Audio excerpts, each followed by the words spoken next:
Hello friends, welcome to my channel deep astro universe. आज इस video में मैं ताराकारका के बारे में आपसे बात करूंगी, जिसमें मैं सभी ग्रहों के बारे में और अगर वो ग्रह आपका ताराकारका है तो वो किस तरह का प्रभाव देगा, ये भी इस वीडियो में मैं आपको बताऊंगी। तो पहले बात करते हैं, आखिर ये ताराकारका होता क्या है। जब हम जेमिनी एस्ट्रोलॉजी की बात करते हैं तो वहाँ पर हम डिग्रीज़ की बात करते हैं, हाईएस्ट डिग्री की, लोएस्ट डिग्री की बात करते हैं। जहाँ पे हाईएस्ट डिग्री को हम आत्मकारक बोलते हैं, फिर अमात्य कारक होता है। इसी तरीके से जो लोएस्ट डिग्री होता है उसको हम लोग ताराकारक बोलते हैं। ये ना सिर्फ हमें ये बताता है कि हमारा स्पाउस कैसा होगा, पर उसके बहुत सारे फीचर्स, कैरेक्टरिस्टिक्स, अगर मैं शॉर्ट में बोलूँ तो एट्रीब्यूट्स कैसे होंगे, उसका नेचर कैसा होगा, इससे आपको बहुत कुछ पता चल जाता है। तो आज इस वीडियो में मैंने इतने क्लियरली, इतने ब्रीफ में आपको पॉइंटर्स के साथ ये एक्सप्लेन किया है कि कैसे ये ताराकारक जो लोएस्ट डिग्री प्लैनेट होता है आपके चार्ट में, राहु केतु को छोड़ के जो भी ग्रह आपका लोएस्ट डिग्री है वो आपका ताराकारक हो जाएगा। और वो कहीं ना कहीं आपके स्पाउस के कैरेक्टरिस्टिक्स बताएगा। जो चीज़ आपके अंदर मिसिंग है वो चीज़ आपके स्पाउस में प्रेजेंट होगी, क्योंकि हाईएस्ट डिग्री जो है वो आत्मकारक है, वो आपका सोल है, और जो लोएस्ट डिग्री वो आपके स्पाउस में प्रेजेंट होता है। तो जैसे सूर्य हो गया, सूर्य कहीं ना कहीं ईगो की बात करता है कि आप में जो आप में मिसिंग है, जैसे आपके अंदर सूर्य की क्वालिटीज़ मिसिंग हो सकती हैं, तो वो कहीं ना कहीं आपके स्पाउस में प्रेजेंट होंगी, ये ताराकारक की प्रॉपर्टीज़। तो जैसे ये सूर्य अगर ताराकारक है तो उसमें कहीं ना कहीं ईगो होगा, वो बहुत ही इंडिपेंडेंट नेचर का होगा, थोड़ा अथॉरिटेटिव होगा। तो अथॉरिटेटिव होने की वजह से ये कहीं ना कहीं पता चलता है कि वो हो सकता है किसी अच्छी गवर्नमेंट पोजीशन पे या मैनेजेरियल पोजीशन पे, अच्छी बड़ी पोजीशन में, प्राइवेट में, या इंडिपेंडेंट बिजनेस करने वाला, इस तरीके की चीज़ें हो सकती हैं। फिर वो हमेशा आपसे एक अटेंशन डिमांड करेगा, क्योंकि उसको सेंटर ऑफ अट्रैक्शन बनने का हमेशा, एक जो सन जो है वो फेम और नेम का भी कारक है। तो कहीं ना कहीं उनको बोल सकते हैं कि उनको हमेशा अटेंशन सीकर जो होते हैं, जिनको चाहिए कि लोग उनको सुने, इस तरीके की क्वालिटी हो सकती है। लेकिन ये लॉयल भी होते हैं और थोड़े स्टेडी भी होते हैं। इनमें एक सबसे अच्छी जो क्वालिटी होती है कि आप इनको ट्रस्ट कर सकते हैं। ये बहुत ही ट्रस्ट वर्दी हैं, क्योंकि सूर्य है ना, अथॉरिटी है। तो ये जब भी एक्सप्रेस करते हैं तो वो ओपनली आपको एक्सप्रेस कर देते हैं, तो बहुत ही ट्रस्ट वर्दी हैं। वो कभी भी आपसे झूठ नहीं बोलेंगे, इनका वेवरी माइंड नहीं होता है। जो बोलते हैं, जो कहते हैं, वो सब स्टेबल होता है। वो वही कहते हैं जो उनके मन में आता है। और बहुत ही ज़्यादा हाई सेल्फ रिस्पेक्ट होती है इनमें। अपनी सेल्फ रिस्पेक्ट के लिए ये कहीं ना कहीं लोगों से कभी कभार लड़ाई भी कर लेते हैं। लड़ाई से मेरा मतलब एग्रेशन नहीं होता है, बट अपनी सेल्फ रिस्पेक्ट की वजह से कभी कभार इनके लोगों से ओपिनियन डिफ़र कर सकते हैं, जिसकी वजह से यहाँ पे ईगो क्लैशेस होते हैं। पर ये एक बहुत अच्छी क्वालिटी है to maintain high self respect, और ये एक बहुत ही अच्छा डोमिनेंस नेचर भी दिखाता है, जो किसी भी अथॉरिटेटिव पोजीशन के लिए, लीडरशिप क्वालिटीज़ के लिए बहुत अच्छा माना जाता है। इसलिए ये सूर्य की क्वालिटीज़ आपके हस्बैंड में या वाइफ में प्रेजेंट होंगी। जो लोएस्ट डिग्री प्लैनेट है आपके चार्ट का, जो आप में कहीं ना कहीं मिसिंग है, वो आप अपने हस्बैंड से देखेंगे, स्पाउस, वाइफ से देखेंगे। जब हमारा ताराकारका चंद्रमा होता है, मून होता है, और उसकी लोएस्ट डिग्री होती है, तो कहीं ना कहीं जो आपका जो स्पाउस होगा, चाहे वो हस्बैंड हो, चाहे वो वाइफ हो, वो बहुत ही इमोशनल होगा। थोड़ा सा ये भी हो सकता है कि वो थोड़ा फेयर कॉम्प्लेक्शन का हो, ये भी देखा जाता है। इमोशनल बहुत होगा, बहुत ही ज़्यादा सेंटिमेंटल होगा। हो सकता है छोटी छोटी बातों पे उसको रोना आ जाए या फिर अपसेट हो जाए।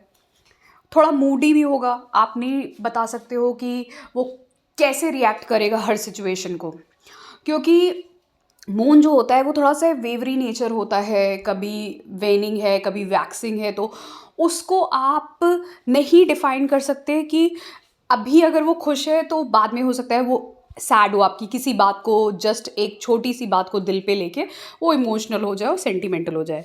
लेकिन ये जो लोग होते हैं जिनका दाराकार का चंद्रमा होता है, मून होता है, उनके स्पाउस में एक जो सबसे अच्छी क्वालिटी ये देखी गई कि बहुत ही केयरिंग होते हैं, और ऐसी केयरिंग जो नेचर होता है ना वो थोड़ा मदरली टाइप होता है, चाहे आपका स्पाउस हस्बैंड हो या वाइफ हो, तो जो केयरिंग नेचर होगा वो आपके लिए बहुत ही ज़्यादा प्रोटेक्टिव से ज़्यादा केयरिंग होंगे, आपके ख्याल रखेंगे, आपने खाना खाया कि नहीं खाया, आपने अच्छे से कोई काम किया या नहीं किया, वो हर एक चीज़ जैसे एक मदर करती है वैसे।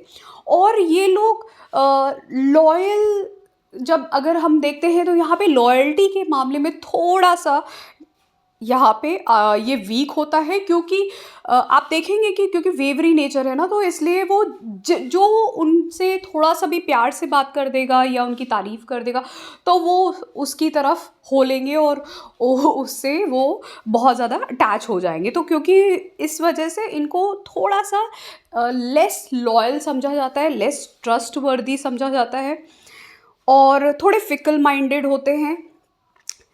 इनमें एक जो और सबसे अच्छी चीज़ ये होती है कि ये बहुत ही फ्लेक्सिबल होते हैं। फ्लेक्सिबल से मेरा मतलब है हर एक सिचुएशन में कहीं पे भी होते हैं, और किसी भी सिचुएशन में होते हैं, तो वो अपने आप को उस तरीके से ढाल लेते हैं। यहाँ पे जो लास्ट वाला है वो मैंने रिपीट कर दिया है, केयरिंग, बट ये जो है ये ट्रैवलिंग था, तो यहाँ पर इनमें ये भी देखा गया है कि इनको ट्रैवल करना बहुत पसंद है। इनको वाटर बॉडीज़ वाली जो एरियाज़ हैं वो सब हो सकता है बहुत पसंद हो, तो ये लाइफ में ट्रैवल बहुत करते हैं। जैसे मूडी होता है नेचर, वैसे इनको ट्रैवल करना बहुत पसंद होता है, और ये ट्रैवल करते भी हैं। और इसके साथ साथ ये ज़्यादातर ऐसी जगहों पे रहना पसंद करते हैं जहाँ पे आसपास वाटर बॉडी हो, और तो इसी वजह से ये कहीं ना कहीं जब आपका चंद्रमा या जिसको हम मून भी कहते हैं, जब ये दराकार का होता है तो ये सारे कैरेक्टरिस्टिक्स आप देखते हो अपने स्पाउस में। वहीं पे आते हैं मार्स की, बात करते हैं मंगल की। अब मंगल जब आपका दाराकार का होगा तो जो स्पाउस है, चाहे वो मेल हो चाहे फीमेल हो, उसमें जो फेस होगा उसका वो थोड़ा सा रेड कॉम्प्लेक्शन होगा। अब रेड को इंडियन अगर हम उसमें समझें कि कैसा फेस का टोन होगा, तो वो थोड़ा सा डस्की होगा, बट ज़्यादा रेड कॉम्प्लेक्शन में होगा, लेकिन वो डस्की होगा। ठीक है, अब इनका जो एक स्वभाव होता है वो होता है डोमिनेटिंग नेचर। ठीक है, ये लोग कमांडिंग होते हैं, डोमिनेटिंग होते हैं, थोड़े अग्रेसिव होते हैं। एक चीज़ और भी देखी गई है, जब आपका दाराकार का मंगल होता है तो ये ध्यान रखिएगा, आपके हस्बैंड मांगलिक होंगे, मतलब आपके हस्बैंड हो या वाइफ हो वो मांगलिक होंगे। ठीक है, उनके चार्ट में मंगल कहीं ना कहीं प्रोमिनेंटली विजिबल होगा, ऐसी पोजीशन पे होगा जहाँ पर या तो वो अपने साइन में है, या एग्जॉल्टेशन साइन में है, या डेबिलिटेशन साइन में है, कुछ ऐसा होगा। ठीक है, दूसरी चीज़, ये बहुत ही क्विक विटेड होते हैं, मतलब तुरंत आंसर करेंगे किसी भी चीज़ का, तुरंत रिप्लाई करते हैं। और क्योंकि जैसे एक सैनिक होता है, सोल्जर होता है, उसको जैसे ही कोई कमांड मिलता है शूट, तो वो इमीडिएटली रिएक्ट करता है, वो सोचता भी नहीं है दो बार या एक बार भी। तो यहाँ पर ये क्वालिटी अच्छी भी मानी जाती है, बट थोड़ी सी कभी कभार क्विक विटेड होने की वजह से हो सकता है कुछ ऐसी बात बोल जाए जो आपको हर्ट कर जाए, बहुत ही स्ट्रेट फॉरवर्ड। ये गोल ओरिएंटेड होते हैं, अपने गोल के पीछे हमेशा भागते रहते हैं, इनमें एक कॉम्पिटिटिवनेस होती है, गोल ओरिएंटेड होते हैं। तो इसकी वजह से कभी कभार हो सकता है अपनी रिलेशनशिप पे थोड़ा सा इनका फोकस कम हट जाए, या अपने ही स्पाउस से वो कंपटीशन करने लग जाए, जिसकी वजह से रिलेशनशिप में प्रॉब्लम हो।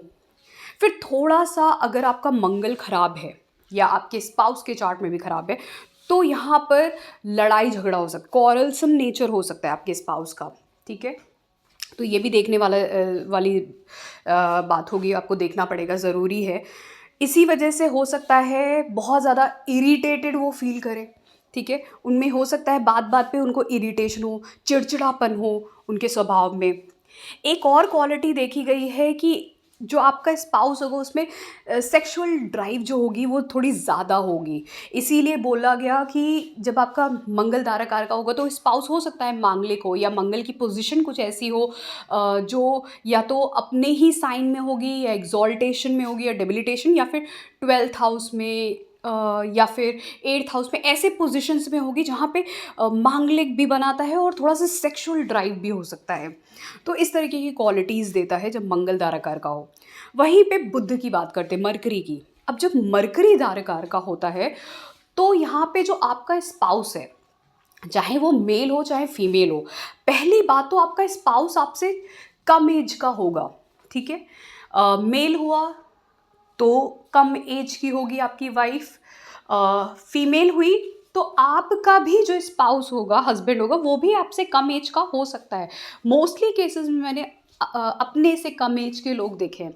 लेकिन अगर आपके खुद के चार्ट में 7th हाउस पे इफेक्ट या 7th हाउस के लॉर्ड पे इफेक्ट सैटर्न का आ रहा है, शनिदेव का आ रहा है, तो हो सकता है आपका स्पाउस आपसे बड़ा हो, चाहे वो मेल हो चाहे फीमेल हो, बट वो अपनी एज से बहुत कम दिखता हो। जैसे मैं एग्जांपल देती हूँ, कई सारे ऐसे लोग हैं, आप देखते होगे शाहिद कपूर जैसा एक्टर है जो इतनी बड़ी एज पे भी बहुत कम यंग दिखता है। तो ऐसे भी ऐसे लोग होते हैं, इनके चार्ट में कहीं ना कहीं मरकरी बहुत ही प्रोमिनेंट होता है। या तो मरकरी लग्न में होगा आपके स्पाउस के, या फिर मरकरी प्रोमिनेंट होगा उनके चार्ट में, अपने हाउसेस में होगा, एग्जॉल्टेड होगा, इस तरीके की चीज़ें।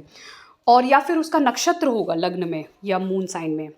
बहुत ही लवली होते हैं, they are very lovely, they are very royal, क्योंकि यूथफुल है, ये यंग है, ये कहीं ना कहीं रॉयल है ये प्लैनेट, ठीक है।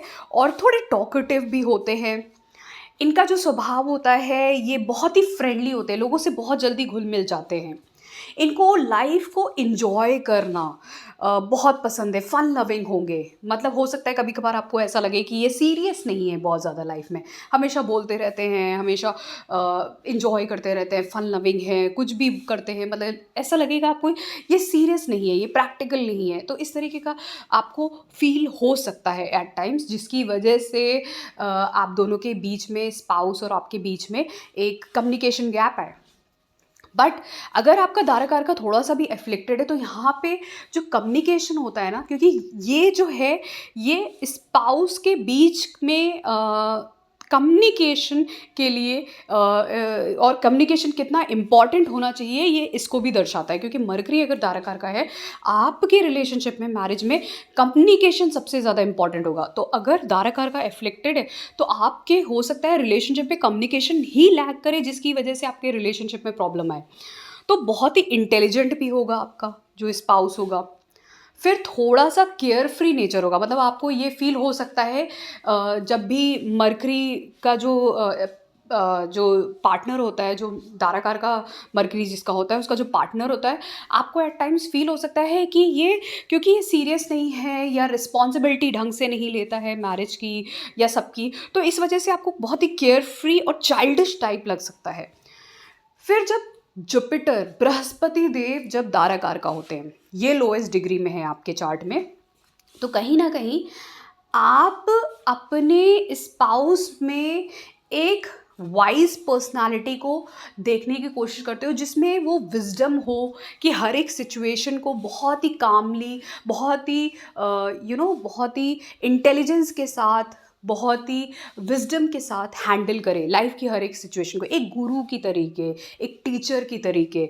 तो ये चाहे आपका स्पाउस मेल हो चाहे फीमेल हो, ये बहुत ही लॉयल होंगे आपके लिए। थोड़े से इनका जो वेट हो सकता है वो थोड़ा ज़्यादा हो, चबी टाइप हो, मतलब ये भी नहीं है कि चबी, बट टमी ज़रूर निकला होगा। ये आपके हस्बैंड या वाइफ में जो भी स्पाउस होंगे उनमें ये चीज़ कैरेक्टरिस्टिक्स में दिखेगा। लॉयल होंगे, बहुत ही ऑप्टिमिस्टिक होंगे, वाइज होंगे, एजुकेटेड होंगे, वेल एजुकेटेड, बल्कि फुल ऑफ नॉलेज, इंटेलिजेंस होगा उनमें, वेल एजुकेटेड मैंने बोला, स्पिरिचुअल होंगे, रिलीजियस नेचर होगा, और एट टाइम्स आपको फील होगा कि आप किसी के पास अगर गाइडेंस लेने के लिए सोच रहे हो लाइफ के किसी पर्पस से रिलेटेड टू, तो आप सबसे पहले अपने स्पाउस के ही पास जाओगे, क्योंकि आपको ऐसा फील होगा कि ही और she is the best teacher in my life, और वो मुझे सबसे अच्छा गाइड करेंगे किसी भी सिचुएशन में जहाँ पे यू आर स्टक, और वो बहुत ही वाइजली आपको उस पे ओपिनियन देंगे। तो जैसा मैंने बोला कि इनका स्पाउस थोड़ा सा चबी हो सकता है, या फिर थोड़ा सा फैट हो सकता है, या फिर टमी एरिया में, या थोड़े से फैटी हो सकते हैं, या फिर मैरिज के बाद थोड़े फैटी हो जाए। बट एक चीज़ और है, ये फाइनेंशियली बहुत ही साउंड होंगे, ठीक है। यहाँ पे फाइनेंसेस के मामले में बहुत अच्छे होंगे आपके स्पाउस। हो सकता है बैंकिंग सेक्टर में हो, टीचिंग से जुड़ा हुआ काम हो, कंसल्टेंट हो सकते हैं। ये सारी चीज़ें आपके स्पाउस में एज अ कैरेक्टरिस्टिक्स आप देख सकते हैं। तो यहाँ पे चाहे मेल हो चाहे फीमेल हो, उसमें मैं नहीं जाऊँगी, बट फिर भी ये सारी क्वालिटीज़ आप देखेंगे। और बहुत ही अच्छा यहाँ पे रिलेशनशिप रहता है दोनों के बीच में, क्योंकि जुपिटर जो क्वालिटी होती है जुपिटर की, बृहस्पति देव की, वो आपके स्पाउस में है, और वो कोई भी सिचुएशन हो वो बहुत ईजिली हैंडल कर लेते हैं। तो इसलिए यहाँ पर जो भी आपकी सिचुएशन होगी, बहुत ही आप लाइफ में कहीं पे भी होंगे, आप बहुत ही अच्छे से उसको डील कर पाएंगे। आप बहुत ज़्यादा रिलीजियस ट्रैवल करेंगे अपने स्पाउस के साथ, खासकर शादी के बाद। और बहुत रिलीजियस ट्रैवल के साथ साथ आपका कोई गुरु भी बन सकता है, हो सकता है आपके स्पाउस भी किसी गुरु को फॉलो करते हो, इस तरीके के चांसेस दिखते हैं। तो उनके चार्ट में भी जुपिटर बहुत ही प्रोमिनेंट होगा, या तो जुपिटर लग्न में हो, दिग्बली हो, एग्जॉल्टेड हो अपने साइंस में, इस तरीके की चीज़ें दिखेंगी। फिर उसके बाद शुक्रदेव। अब वीनस की जब हम बात करते हैं और ये दाराकार का हैं आपके चार्ट में, तो आपके स्पाउस चाहे वो मेल हो चाहे फीमेल हो, वो बहुत ही सुंदर होंगे। और सुंदर होने के साथ साथ, मतलब beautiful, they might be very appealing. उनकी जो पर्सनालिटी होगी, मैं ये नहीं कह रही फीचर्स बहुत अच्छे होने चाहिए या बहुत गोरे होने चाहिए, फेयर कॉम्प्लेक्शन, बट उनकी जो पर्सनालिटी होगी वो इतनी अपीलिंग होगी कि कोई भी अट्रैक्ट कर जाए उनसे, ठीक है। इस तरीके की पर्सनालिटी होगी। और उनमें बहुत सारी और जो क्वालिटीज़ है उस पर चर्चा करें। पहली जो क्वालिटी आप देखेंगे, बहुत ही सॉफ्ट नेचर होगा, जब शुक्रदेव कैसे हैं, शुक्र कैसा है, बहुत ही सॉफ्ट है, नर्चरिंग है, तो ईजिली लोग अट्रैक्ट होते हैं। थोड़ा सेंशुअल है उनको, आप समझ सकते हैं उनको। चीज़ें बहुत जो ब्यूटिफिकेशन की बात करते हैं, जो हम लग्जरी की बात करते हैं, कंफर्ट्स की बात करते हैं, तो वहाँ पे शुक्रदेव आते हैं। तो उनको सेंशुअल चीज़ें, आप थोड़ा सा सेक्स ड्राइव भी उनमें अच्छा हो सकता है, इमोशनल होंगे, थोड़े रोमांटिक होंगे, उनको आर्टिस्टिक चीज़ें बहुत पसंद होगी। हो सकता है डांस, सिंगिंग, या फिर कुछ भी कला से जुड़ी हुई कोई भी चीज़ें उनको बहुत अच्छी लगती हों। फिर इनमें एक और चीज़ देखी गई है जिसको हम बोलते हैं फोमो, ओके। तो इनको सेंटर ऑफ अट्रैक्शन बनने का हमेशा शौक रहेगा। उनको लगेगा कि लोग उनकी ही बात करें, तो वो अटेंशन सीकर भी हो सकते हैं। तो ऐसे लोगों में एक और जो सबसे अच्छी क्वालिटी होती है कि ये ब्यूटी को रिकॉग्नाइज करके उसको अप्रिशिएट करना जानते हैं। हमेशा अच्छे लगने के लिए ये परफ्यूम्स, कॉस्मेटिक्स, अच्छे कपड़े पहनना, इस तरीके की चीज़ों पे ज़्यादा ध्यान देते हैं। अगर शुक्र एग्जॉल्टेड हुआ या अच्छा हुआ, तो ये लोग स्पिरिचुअल भी बहुत होते हैं, या फिर एस्ट्रोलॉजी की तरफ इंटरेस्ट होना, हीलिंग की तरफ इंटरेस्ट होना, इसमें भी इंटरेस्ट जाता है। ये लोग नेचर लवर होते हैं। इनको नेचर, ग्रीनरी, फॉरेस्ट, ये सब भी बहुत अच्छा लगता है। वाइल्ड लाइफ, हिल्स, माउंटेन्स, ये सब चीज़ें, तो इनमें नेचर के प्रति जो प्यार है उसको भी देखा गया है, बहुत ही अट्रैक्टिव होते हैं। तो ये सारी क्वालिटीज़ जो है, जब शुक्रदेव आपके दारा कारक होते हैं, वीनस, तो कहीं ना कहीं ये सारी क्वालिटीज़ आपके स्पाउस में मिलती हैं। बस थोड़ा सा ये होता है कि अगर वीनस अफ्लिक्टेड है आपके चार्ट में राहु से स्पेशली, तो हो सकता है कि वो एक्स्ट्रा मैरिटल अफेयर में चले जाएं, आपको थोड़ा सा डाउट हो उन पे, हमेशा आप शक करें उन पे, डाउट करें। फिर उसके बाद अगर सैटर्न है वीनस के साथ, तो ये हो सकता है कि आपके स्पाउस उतने एक्सप्रेसिव ना हो रिलेशनशिप में, उस तरीके से जिस तरीके से एक्सप्रेस करना चाहिए इमोशंस को, रिलेशंस को, वो ना कर पाए। इसी तरीके से बात करते हैं शनिदेव की, सैटर्न की। अब जब सैटर्न धारकार का होंगे आपके चार्ट में, तो यहाँ पे जो आपका स्पाउस होगा, चाहे वो मेल हो चाहे फीमेल हो, वो थोड़ा सा डस्की होगा, डार्क कॉम्प्लेक्शन हो सकता है। ठीक है, इंडियन टोन के हिसाब से बोले तो डार्क कॉम्प्लेक्शन हो सकता है, या डार्क नहीं भी हुआ तो एटलीस्ट आपके फेयरनेस से वो कहीं कम होगा। ठीक है, आपके कॉम्प्लेक्शन से। ठीक है, वो चीज़ आप देखोगे। थोड़ा सा इनके अंदर एक सीरियस आउटलुक होगा, भले ही वो कोई भी एज हो, चाहे वो आपसे बहुत साल बड़े हो, क्योंकि यहाँ पे एज गैप भी, एज डिफरेंस भी ज़्यादा होता है। चाहे वो मेल हो चाहे फीमेल हो, एज गैप ज़्यादा होता है, चाहे बहुत साल बड़े हों चाहे बहुत साल छोटे हों, पर इनमें एक सीरियस आउटलुक होगा। अगर सीरियस आउटलुक नहीं भी है ना, तो लाइफ में बहुत ही सीरियस और प्रैक्टिकल किस्म के इंसान होंगे। थोड़ा ओल्डर पार्टनर हो सकता है, आपसे बहुत एज में बड़ा हो, या फिर ये भी हो सकता है आपसे बहुत एज में छोटी भी हो सकती है। ठीक है, डिपेंड करता है सैटर्न कैसे प्लेस्ड है आपके चार्ट में। वीनस के साइन में एक्सॉल्टेड होता है, लिब्रा के साइन में होता है, तो कभी कभार बहुत छोटा भी होता है, एज गैप ज़्यादा होता है, कभी कभार बहुत ज़्यादा बड़ा भी हो जाता है। तो यहाँ पे older outlook, serious, practical, pragmatic, मतलब प्रैक्टिकल नेचर होगा। लाइफ को जैसे प्रैक्टिकली जो चीज़ें होती हैं, कोई भी हवा में बात करने वाले लोग नहीं होंगे, हमेशा ग्राउंडेड रहने वाले लोग होंगे। थोड़े इमोशनलेस, कोल्ड नेचर इनका साउंड कर सकता है, कि हो सकता है केयर करते हो बट उस तरीके से नहीं प्रिटेंड करते जैसे करना चाहिए। ठीक है, थोड़े इमोशनलेस लग सकते हैं, कोल्ड नेचर लग सकता है। कमिटेड होते हैं और स्टेबल रिलेशनशिप की चाहत रखते हैं, इस तरीके के स्पाउस अगर आपका धाराकार का सैटर्न है, तो यहाँ पे आपकी मैरिज में कभी प्रॉब्लम नहीं आएगी, क्योंकि ये कमिटेड और लॉयल होते हैं, बहुत ज़्यादा रिलेशनशिप को लेके स्टेबल होते हैं। थोड़े एंटी सोशल हो सकते हैं यहाँ पर, क्योंकि सैटर्न है, ये कोल्ड नेचर है, अकेला रहता है, सेपरेटेड रहता है, तो इनके बहुत ही गिने चुने फ्रेंड्स होंगे, ज़्यादा नहीं होंगे।